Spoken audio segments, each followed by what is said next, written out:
Mr. President, Congress has one task over the next 2 weeks, and it is relatively straightforward: to keep the government open and avoid a pointless and costly shutdown that would hurt most Americans. And as we do that, there is one priority that we can't afford to neglect or punt, and that is providing disaster aid to communities across the country that are still waiting. All across our country, in more than 20 states and territories, millions of Americans are reeling from disasters: wildfires, hurricanes, droughts, floods. And having lost their homes, their communities, their livelihoods, they count on the federal government to help. For people on Maui, help is needed immediately. More than a year after the deadly fires that leveled an entire town, claimed 102 lives, and stole just about everything from those lucky enough to survive, nothing is normal yet. Survivors in temporary housing are being forced to move every few months. Many have moved 5 times in the last year, shattering any semblance of stability that they've been able to cobble together. Meanwhile, not a single home has been rebuilt so far. Not a single home has been rebuilt so far. That's a dire emergency for any community in any scenario, but it's especially worrying given the temporary housing assistance from FEMA is due to expire in 5 months.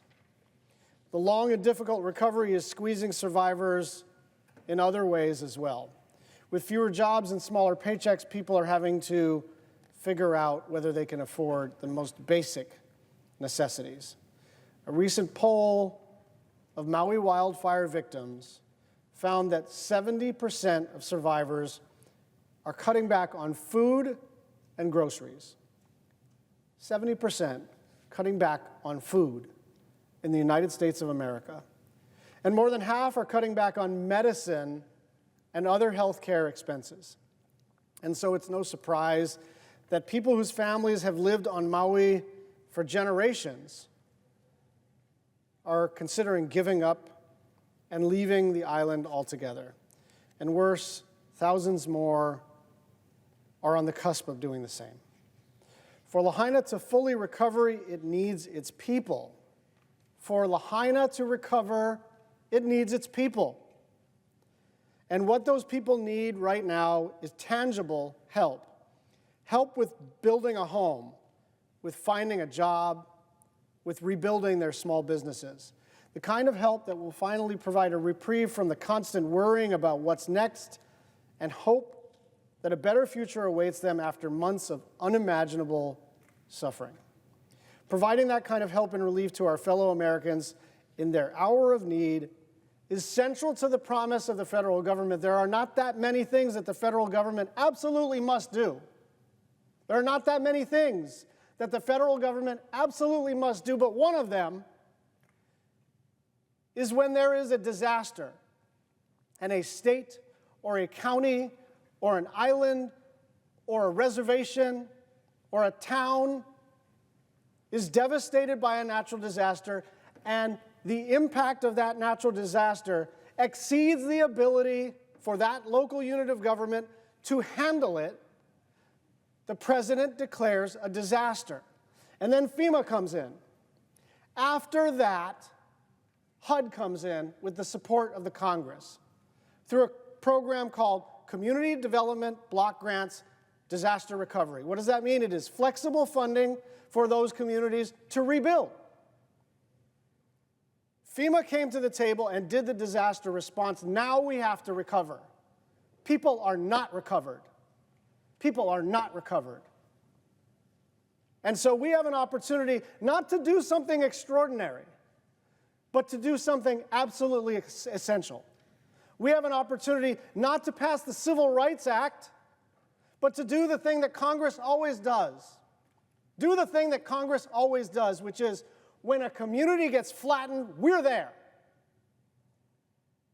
Now, the good news is that even though the House proposal for a continuing resolution sort of fell flat on its face for other reasons, because it was 6 months and because it had this other nonsense in it, it did have $10 billion for disaster recovery. Now, that was a very narrow program called the Disaster Relief Fund, which absolutely needs those dollars. But the House position, the Republican House position, is to fund disaster relief in the continuing resolution. We've got the chair and the ranking member in the United States Senate and the chair and the ranking member in the United States House of the Appropriations Committee saying they want to do disaster relief. We are not fighting about this as a partisan issue.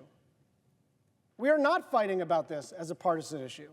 So we have an opportunity, again, not to do something unusual, but to do the thing that we've always done. What would be unusual is to keep communities waiting for years now. Wildfires in New Mexico. Unfortunately, there are some wildfires in Nevada as we speak. 20 states waiting on help. Mississippi, Texas, Florida, all over the country, these communities need help. A lot of stuff we do is really hard. A lot of stuff we do is really partisan. This is neither of those things. We just have to decide that among the things that the federal government does is that we come to the table for any American when a disaster hits. Let's get this done.